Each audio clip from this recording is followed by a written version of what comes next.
Hi friends, நம்ம விஜய் வந்துட்டு வேலைக்கு போகிறதுக்கான இன்டர்வியூக்கு ரெடி ஆகிட்டு இருக்காரு. மல்லியும் வந்து கேட்குறாங்க, ஏங்க நீங்கள் வேலைக்கு கிளம்பிட்டீங்களா, அந்த இன்டர்வியூக்கு வேண்டியது எல்லாமே எடுத்துட்டீங்களா அப்படிங்கிற மாதிரி கேட்குறாங்க. அப்போ தான் வந்து விஜய் சொல்கிறாரு, என்ன மல்லி, என்னோட முக்கியமான 2 ஃபைல்ஸ் வந்துட்டு அங்கேயே இருக்குது, எப்படி பண்ணுறது அப்படிங்கிற மாதிரி ரொம்ப தயங்கி போய் நின்றுட்டுருக்காரு. அப்போ தான் அவங்க பெரியம்மா கிட்ட பேசிகிட்டு இருக்காங்க.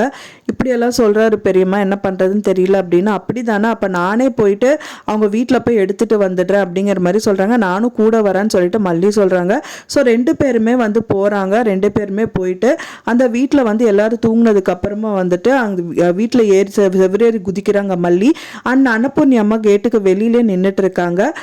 செவிரேறி குதிச்சது மட்டும் இல்லாமல் அவங்க ரூம்குள்ளே போயிட்டு கரெக்டாக அவங்க ரூம்குள்ளே அவங்க என்டர் ஆகுறாங்க. ரஞ்சிதா அப்போ தான் அங்கேருந்து கிராஷ் ஆகுறாங்க அப்படின்னு சொல்லலாம். அதுக்கப்புறமா வந்து பார்த்தீங்கன்னா மல்லி ஃபைலை எடுத்துடுறாங்க. நிறைய ஃபைல்ஸ் வந்து கையில் வச்சுட்டு இதில் எது இருக்குன்னு யோசிச்சுட்டு இருக்காங்க போல். ஸோ அவங்க என்ன நினைக்கிறாங்க, ஸோ எல்லா ஃபைலுமே எடுத்துகிட்டு வந்துடலான்னு சொல்லிட்டு ஒரு பேக்கில் எல்லாம் மூட்டை கட்டிட்டு அங்கேருந்து வந்துடுறாங்க.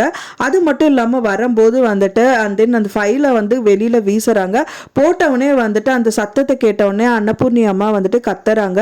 அதை கேட்டவுடனே வந்துட்டு நம்ம ராஜி எந்திரிச்சிடுறாங்க. எந்திரிச்சது மட்டும் இல்லாமல் என்னமோ யாரோ திருடன் வர மாதிரி சவுண்டு கேட்குது, போய் பாரு அப்படின்னு வந்து ரஞ்சிதா சொல்கிறாங்க. திருடன் ரஞ்சிதாவும் கத்துறாங்க. அதுக்கப்புறமா வந்து அவங்க 2 பேர் எந்திரிச்சு வராங்க. அதுக்குள்ளேயே மல்லி அங்கேருந்து குதிச்சுட்றாங்க அப்படின்னே சொல்லலாம்.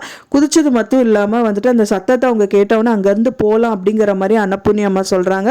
ஸோ அங்கேருந்து கிளம்பி வந்துடுவாங்களா இல்லை அவங்க கண்ணில் மாட்டிடுவாங்களா அப்படிங்கிறது தான் வந்து எபிசோட்ஸில் காமிக்க இருக்காங்க. கண்டிப்பாக அவங்க கண்ணில் மாட்டிடக்கூடாது அப்படின்னு எதிர்பார்க்கப்படுது. ஒன்ஸ் அவங்க மாட்டிட்டாங்க அப்படின்னா அந்த ஃபைலை கண்டிப்பாக பிடுங்கி வச்சுட்டு கொடுக்க மாட்டாங்க.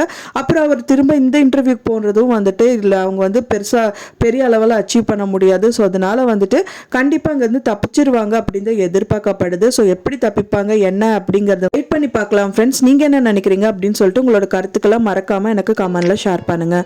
நான் சொன்ன தகவல் உங்களுக்கு பிடிச்சிருக்கும்னு நினைக்கிறேன் ஃப்ரெண்ட்ஸ். பிடிச்சிருந்தா மறக்காமல் லைக் பண்ணுங்கள், ஷேர் பண்ணுங்கள், கமெண்ட் பண்ணுங்கள், சப்ஸ்கிரைப் பண்ணுங்கள். மேலும் இன்னொரு மல்லி சீரியல் அப்டேட்டோட நெக்ஸ்ட் மீட் பண்ணுறேன். தேங்க்ஸ் ஃபார் வாட்சிங் மை வீடியோ ஃப்ரெண்ட்ஸ். நெக்ஸ்ட் வீடியோவில் பார்க்கலாம்.